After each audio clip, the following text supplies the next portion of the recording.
গাজার কথিত হলুদ রেখার সীমানা আবারও বাড়ালো দখলদার ইসরায়েল। এবার জৈতুন এলাকায় বসানো হলো হলুদ ব্লক, যেখানে পা রাখলেই পাখির মতো গুলি করে হত্যা করা হচ্ছে নিরীহ ফিলিস্তিনিদের।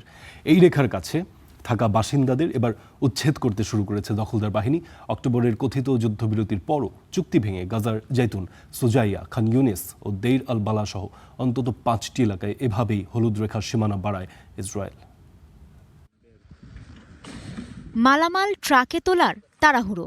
গাজা সিটির জেতুন এলাকায় ধ্বংসস্তূপের মাঝেই শেষ সম্বলটুক নিয়ে আবারও ঘর বেঁধেছিলেন আশেম দাওলা। তবে ভাঙা ইট পাথরের ওপর দাঁড়িয়ে থাকা হলুদ কনক্রিটের ব্লকগুলো জানান দিচ্ছে সামনের বিপদ। ঠুনকো অজুহাতে যখন তখন হামলে পড়তে পারে ইসরায়েলি সেনারা। তাই নতুন আশ্রয়ের খোঁজে আরেক দফা ঠিকানাহীন হলেন অসহায় এ ফিলিস্তিনি। পুরো যুদ্ধটাই এখন বাস্তুচ্যুতির খেলা হয়ে দাঁড়িয়েছে। আপনি কোথাও শান্তিতে থাকতে পারবেন না। ইসরায়েলি বাহিনী এসে শুধু বলবে, এখান থেকে বের হও, আমরা ঢুকবো। গাজায় ইসরায়েল ঘোষিত নিয়ন্ত্রিত সীমান্ত বা কথিত হলুদ রেখা উপত্যকার আরও ভেতরে ঢুকিয়ে দিচ্ছে দখলদার ইসরায়েল। নেয়া হচ্ছে ফিলিস্তিনিদের বাসস্থানের আরও কাছে। ইসরায়েলি বাহিনী অনেক কাছে চলে এসেছে, একদম আমাদের ঘরের কাছে হলুদ ব্লকগুলো বসিয়েছে।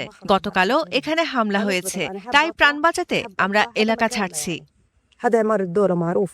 উপত্যকার জেইতুনের বাসিন্দারা বলছেন, আগাম কোনো সতর্কতা ছাড়াই হলুদ ব্লকগুলো ইচ্ছামতো সরাচ্ছে ইসরায়েলি সেনারা। আর অজ্ঞাতসারে সেই রেখা অতিক্রম করলেই গুলির মুখে পড়তে হচ্ছে ফিলিস্তিনিদের। বোমা আর গোলার আতঙ্কে দিন কাটছে মানুষের।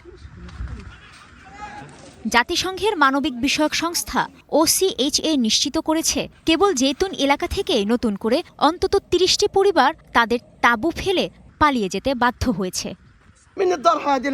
আমরা কোথায় যাব? আমরা অপমানিত জীবন কাটাচ্ছি, এক বাড়ি থেকে আরেক বাড়ি, তারপর আরেক বাড়িতে। আমার সঙ্গে 5 মেয়ে রয়েছে। আমি জানি না আমরা কোথায় যাব। যুক্তরাষ্ট্রের মধ্যস্থতায় যুদ্ধবিরতি সত্ত্বেও বন্ধ হয়নি ইসরায়েলি বাহিনীর আগ্রাসন। গাজার প্রায় 64% এলাকা এরই মধ্যে চলে গেছে তেল আবিবের পেটে।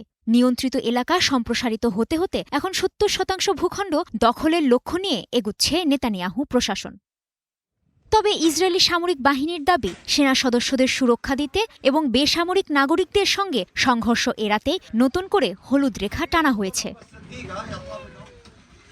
কাজী শাহরিন, স্টার নিউজ।